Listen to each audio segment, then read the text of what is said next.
विजय तिलक।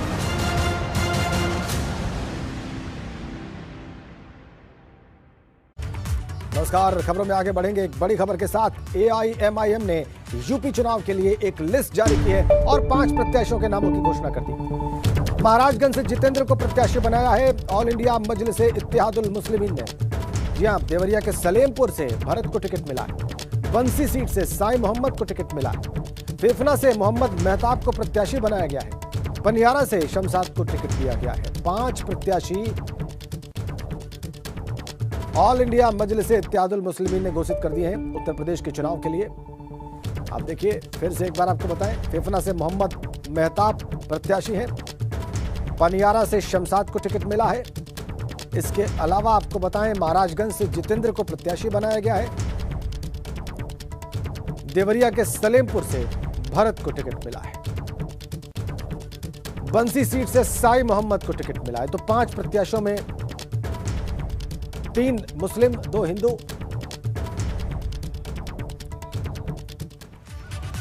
आगे बढ़ते हैं। उन्नाव में युवती का शव मिलने के बाद इस मामले ने तूल पकड़ लिया है और जिस लड़की का शव मिला है उसकी मां ने पुलिस पर पैसे लेने का बड़ा आरोप लगाया है।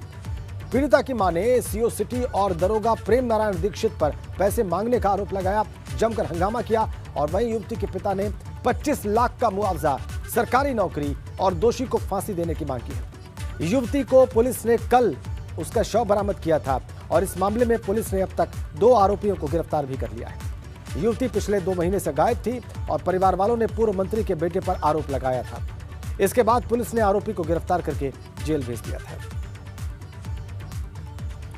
25 लाख का मुआवजा मांगा गया है, सरकारी नौकरी मांगी गई है, दोषियों को फांसी की सजा देने की मांग की गई है। 2 महीने पहले 8 दिसंबर को यह युवती लापता हुई थी। कल युवती का शव बरामद किया गया था। 8 दिसंबर को युवती लापता हुई, कल उसका शव बरामद किया गया 2 महीने बाद और इस मामले ने तूल पकड़ लिया है। युवती के परिवार ने पुलिस पर लापरवाही के गंभीर आरोप लगाए हैं। उन्नाव के एसपी ने शहर कोतवाल को इस मामले में सस्पेंड कर दिया है। अब तक 2 आरोपियों को गिरफ्तार किया गया है। पूर्व मंत्री फतेह बहादुर सिंह का बेटा मुख्य आरोपी बनाया गया है और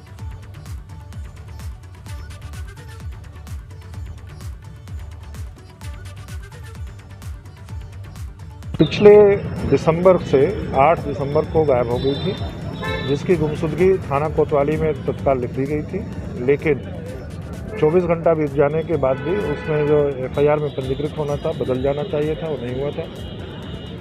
उसमें हमने कार्रवाई करके जो प्रभारी निरीक्षक कोतवाली हैं उनको एसपी महोदय द्वारा सस्पेंड कर दिया गया है।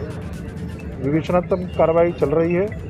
एक अभियुक्त और इसमें गिरफ्तार किया गया है, सूरज जिसका नाम है। राजौल सिंह पहले ही गिरफ्तार करके जेल भेजा जा चुका है और पोस्टमार्टम आज करा दिया गया है। पोस्टमार्टम रिपोर्ट के आधार पर और सभी पूरी विवेचना के आधार पर जो भी तथ्य सामने आएंगे उसमें हम आगे कार्रवाई करेंगे। तो आपने देखा, पुलिस ने जो अपनी ओर से बयान रखा सामने, उसमें उसने उस कार्रवाई की बात भी की है जो पुलिसकर्मी पर की गई है। लेकिन पुलिस और प्रशासन पर गंभीर आरोप लगाए हैं। मृतका की मां ने एक पुलिसकर्मी पर पैसे मांगने का भी आरोप लगाया है। कई गंभीर आरोप सीओ सिटी और दरोगा पर पैसे लेने के आरोप लगाए गए हैं। कहा है कि पुलिस अपनी बदनामी करवा रही है और पुलिस की टीमों के काम से हम संतुष्ट नहीं हैं। पुलिस पर गंभीर आरोप मृतका की मां के और इस कांड ने तूल पकड़ लिया है। चुनाव चल रहे हैं, ठीक इसके बीच में युवती का शव कल निकाला गया और उसके बाद इस पर राजनीतिक बयान लगातार सामने आ रहे हैं। मृतका की मां कह रही है पुलिस अपनी बदनामी करवा रही है, पुलिस ने हमसे पैसे मांगे और पुलिस के काम से वो संतुष्ट नहीं है। बात हमने सीओ साहब के पास रखी। हमने कहा सर ऐसे प्रज्वल सिंह कह रहा हमने पुलिस प्रशासन को इतना पैसा खवाया है, तुम 2 लड़की देंगे। सर आप कैसे हो पुलिस प्रशासन, अपनी बदनामी बैठे बैठे करवा रहे हो। अगर तुमको नहीं दिया है तो ये क्यों तुम्हारी बदनामी करा रहा है। सीओ साहब ने एक बार नहीं बोला। एटैचियों के हिसाब से पैसा चला है भैया। गरीब रहने के लिए ना ठिकाना, ना खाने के लिए ठिकाना। ये मेरे साथ न्याय हुआ। कहने लगे 3 टीमें चल रही तुम्हारी लड़की को ढूंढने के लिए और टीमें एक भी नहीं हमें संतुष्टि दिलाते। और इस पूरे उन्नाव कांड को लेकर भारतीय जनता पार्टी समाजवादी पार्टी पर हमलावर है। डिप्टी सीएम केशव प्रसाद मौर्य ने कहा है कि सपा कोई नई नहीं है, वही सपा है जिसमें गुंडाराज था। जब उसकी माँ उनसे गुहार लगा रही थी कि समाजवादी पार्टी के नेता के कारण से मेरी बेटी गायब है, और आज जब उस बेटी का शव बरामद होता है तो मैं पूछना चाहता हूँ श्री अखिलेश यादव जी से, क्या यही नई सपा है कि इसमें सपा का कोई नेता हो, नेता का कोई परिवार का सदस्य हो, उसका बेटा हो, और इस प्रकार का वह अपराध करे, और अपराध करने के बाद और अगर उसकी माँ आकर के आपके सामने गिड़गिड़ाए तो आप उसे अपनी सिक्योरिटी के माध्यम से दूर करवा दो, यह उत्तर प्रदेश की जनता बर्दाश्त नहीं कर सकती। नई सपा नहीं, ये वही सपा है जो समाजवादी पार्टी के गुंडे अपराध करते थे और उनका संरक्षण किया जाता था। और वहीं इस बीच में केंद्रीय मंत्री अनुराग ठाकुर ने कहा है कि इस मामले में उचित कार्रवाई होनी चाहिए और मृतका के परिवार को इंसाफ मिलना चाहिए। उन्नाव में सपा नेता के जो दलित युवती का शव बरामद, इससे लेकर क्या कहें? मैं यही कहूँगा, उचित कार्रवाई हो, जल्द कार्रवाई हो, न्याय मिले। यही हमने 5 वर्ष में योगी आदित्यनाथ जी की सरकार में किया है और आगे भी करेंगे। और इस कांड को लेकर मृतका के परिजनों की गुहार है, उन्होंने मुख्यमंत्री योगी से इंसाफ की गुहार लगाई है। जी हाँ, मृतका के परिजनों ने मुख्यमंत्री योगी आदित्यनाथ से इंसाफ की गुहार लगाई है। बड़ी अपडेट, उन्नाव कांड के जो पीड़ित हैं, मतलब मृतका के जो परिजन हैं, उन्होंने मुख्यमंत्री से इंसाफ की गुहार लगाई। पुलिस प्रशासन वाले खुद ही बेटियों को मार रहे हैं। योगी महाराज को बुलाओ यहाँ, योगी महाराज आएंगे, देखिए बेटियां कैसे सुरक्षित हैं।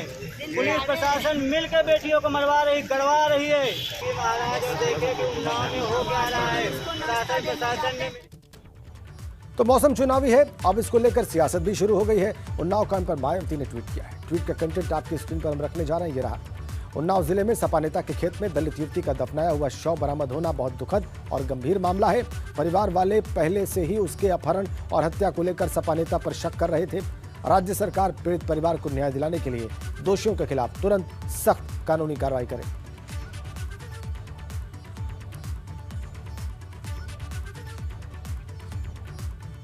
इसी मामले से जुड़ा हुआ 24 जनवरी का एक वीडियो आपकी स्क्रीन पर हम रखने जा रहे हैं, जिसमें मृतका की मां ने सुसाइड की कोशिश की अखिलेश यादव की गाड़ी के आगे, और देखिए उसे कैसे हटाया गया, कैसे आनंद फानंद में उसे हटाया गया। रोती बिलखती रही वो। सुसाइड की कोशिश की थी इसी मामले को लेकर मृतका की मां ने। 2 महीने से युवती गायब थी।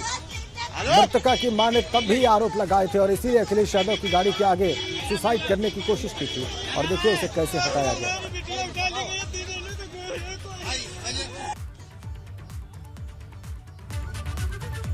इधर शामली में आधी रात को हाई वोल्टेज ड्रामा दिखाई दिया। होटल के बाहर बिना नंबर प्लेट की कार में ईवीएम मशीन मिली। इकरा हसन ने ईवीएम की जांच की मांग की। अब प्रशासन का दावा है कि मतदान के लिए ये ईवीएम रिजर्व रखी गई थी। ये आधी रात को हुआ जो इस वक्त आपकी स्क्रीन पर है। होटल के बाहर बिना नंबर प्लेट की कार में ये ईवीएम मशीन रखी गई थी। बिना नंबर प्लेट की कार में ये ईवीएम मशीन क्यों थी, यह सवाल तो है। बड़ी खबर, आधी रात को इसके बाद हाई वोल्टेज ड्रामा हुआ। प्रशासन ने कहा था कि ये मशीन रिजर्व रखी गई थी। अगर प्रशासन ने ये मशीन रिजर्व रखी थी तो कार पर नंबर प्लेट क्यों नहीं थी? पंकज प्रजापति फोन लाइन पर है, वो इस मामले पर और रोशनी डालेंगे। पंकज, क्या हुआ, किस कार में ये ईवीएम मशीन मिली और प्रशासन का इस मामले में क्या जवाब था कि इस पर नंबर प्लेट नहीं? पंकज, आपको मेरी आवाज मिल रही है? जी। जो कुछ भी घटनाक्रम कल रात को सामने आया वो हमारे दर्शकों को विस्तार से बताएं एक बार।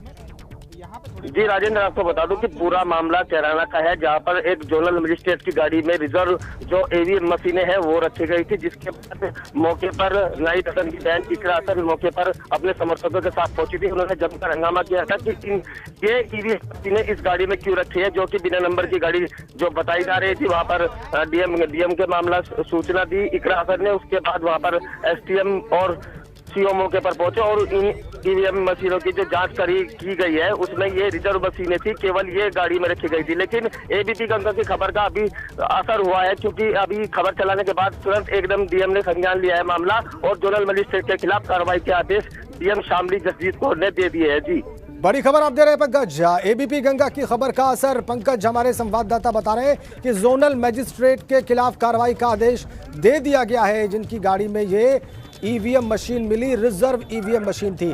पंकज, सवाल क्या ऐसा आपने देखा कि कोई नंबर प्लेट नहीं था इस गाड़ी पर?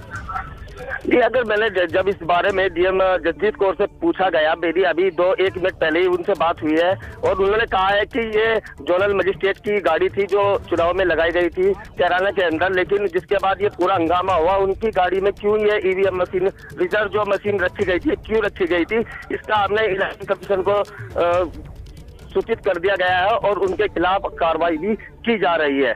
फिलहाल डीएम जगजीत कौर ने ये बोला है। जी ठीक है, आप कह रहे हैं कि जिलाधिकारी का कहना है कि जोनल मजिस्ट्रेट के खिलाफ कार्रवाई की जा रही है और इस ईवीएम मशीन के बारे में जो कि रिजर्व रखने का दावा किया जा रहा है प्रशासन की ओर से, इस बारे में इलेक्शन कमीशन को सूचित कर दिया गया है। बड़ी खबर पंकज आप दे रहे हैं कि एबीपी गंगा की खबर का असर हुआ है और जिलाधिकारी ने जोनल मजिस्ट्रेट के खिलाफ कार्रवाई की बात कही है। क्या जो कुछ भी है पंकज, इससे इकरा हसन और समाजवादी पार्टी अब संतुष्ट है?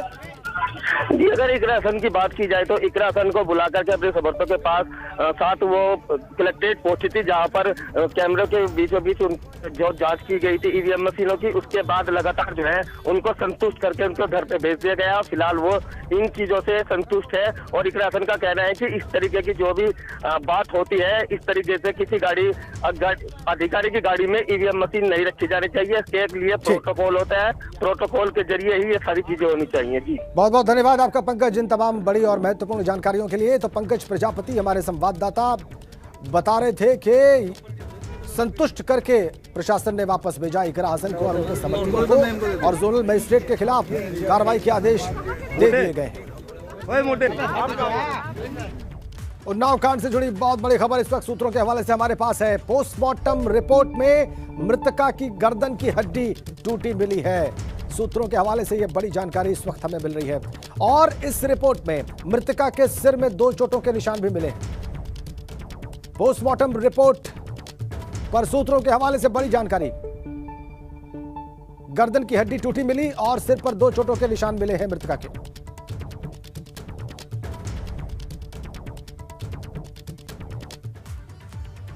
सीधा आपको देहरादून लिए चलते हैं। गोपाल राय आम आदमी पार्टी नेता वहां पर आम आदमी पार्टी का घोषणा पत्र जारी कर रहे हैं। काशीपुर, रुड़की, कोटद्वार, डीडी हाट, रानीखेत और यमुनोत्री इनको जिले के रूप में जिलों का गठन का काम करेगी।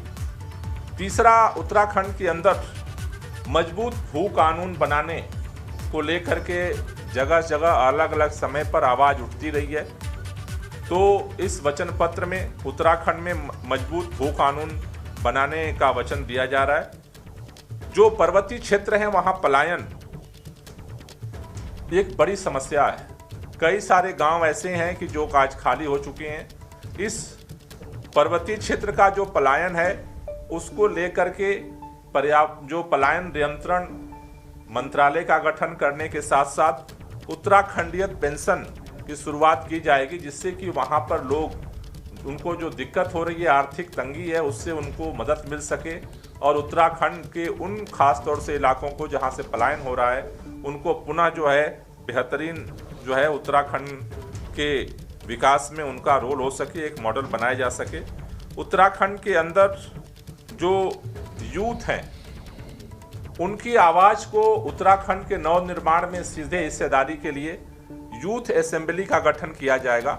यूथ असेंबली में जितने ग्राम स्तर से लेकर शहर तक, जितने चाहे वह स्थानीय निकाय के चुनाव हैं और चाहे नगरीय निकाय के चुनाव हैं, इनके माध्यम से जो 18 से 35 साल के बीच के यूथ इलेक्ट होते हैं, जो चुने जाते हैं, चाहे वो प्रधान हो चाहे काउंसलर्स हों, उन लोगों की एक असेंबली बुलाई जाएगी हर साल, जिससे कि उनकी डायरेक्ट जो नई योजनाएं हैं, कोई सोच है, नई विचार है, उनको जो है सरकार सुनेगी और युवा सोच को लेकर के सरकार जो है वो काम करेगी, जिससे कि यूथ की जो अपेक्षाएं हैं, उनकी जो सोच है वो भी सरकार के साथ जुड़ सके।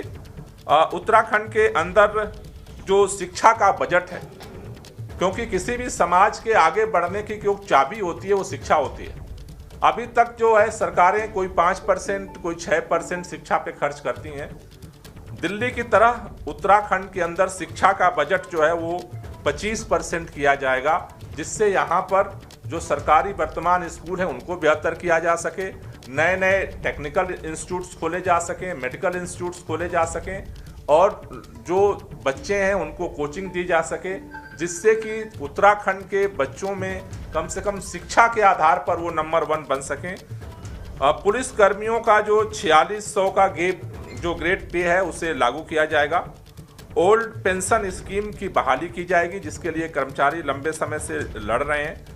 उपनल, पीआरटी और अन्य जो संविदा कर्मचारी हैं उनको नियमित किया जाएगा। जनता की जो जनता का राज है उसमें लोगों को, उनकी भावनाओं को, उनके विचारों को सुना जाए। इसके लिए हमारी जो सरकार है वो उत्तराखंड की जो विधानसभा होगी उसमें एक दिन जो है वो जनता दिवस के रूप में होगा, जिसमें जनता की जो समस्याएं हैं अलग अलग उस पर चर्चा की जाएगी। उत्तराखंड के अंदर जितनी तरह की सर्विसेज हैं, जैसे दिल्ली में मैं आपको बताना चाहता हूं, दिल्ली में हमने अभी 300 तरह की सर्विसेज, जिसके लिए आप पब्लिक को अलग अलग दफ्तर में जाना पड़ता है, जाति प्रमाण पत्र बनवाना हो, आय प्रमाण पत्र बनवाना हो, छोटी छोटी सुविधाएं हो, लेबर के लिए अगर रजिस्ट्रेशन कराना हो, फैक्ट्री के रजिस्ट्रेशन कराना हो, तो 300 से ज़्यादा सुविधाएं आज हमने ऑनलाइन कर दिया। आप घर बैठे ही उन सारी सुविधाओं को आप कर सकते हैं, दलालों की छुट्टी है। उत्तराखंड के अंदर भी हम इस तरह की जितनी सुविधाएं हैं उसको ऑनलाइन करेंगे, घर पे आपको बैठ करके सुविधा मिलेगी। उसी तरह से महिलाओं के लिए अलग से एक महिला बजट जारी होगा, क्योंकि उत्तराखंड के निर्माण में आंदोलन से लेकर के और अब तक महिलाओं का एक अहम रोल है, तो उनकी जो समस्याएं हैं, उनकी जो डेवलपमेंट के लिए महिला बजट अलग से जारी किया जाएगा। उसी तरह से जो किसान हैं उनके फसल को जो है एमएसपी के आधार पर खरीदने की गारंटी की जाएगी सरकार की तरफ से। और जो गेहूं की जो खरीदारी है वो 2500 रुपये और गन्ना 400 रुपये की दर से जो है खरीदा जाएगा। राशन की डोर स्टेप डिलीवरी, जिन लोगों को सरकार की तरफ से राशन दिए जाते हैं उसमें जो आज सिस्टम है, उस सिस्टम के तहत कहीं ना कहीं उनका राशन पूरा नहीं मिलता है, धांधली होती है, भ्रष्टाचार होता है। उसे रोकने के लिए डोर स्टेप डिलीवरी यानी घर तक उसे राशन पहुंचाने का सिस्टम डेवलप किया जाएगा। और उसी तरह से व्यापार को लेकर के यहाँ पर व्यापार आगे बढ़े, इसके लिए जितने तरह के इंस्पेक्टर राज हैं, जितने तरह की व्यवधान हैं,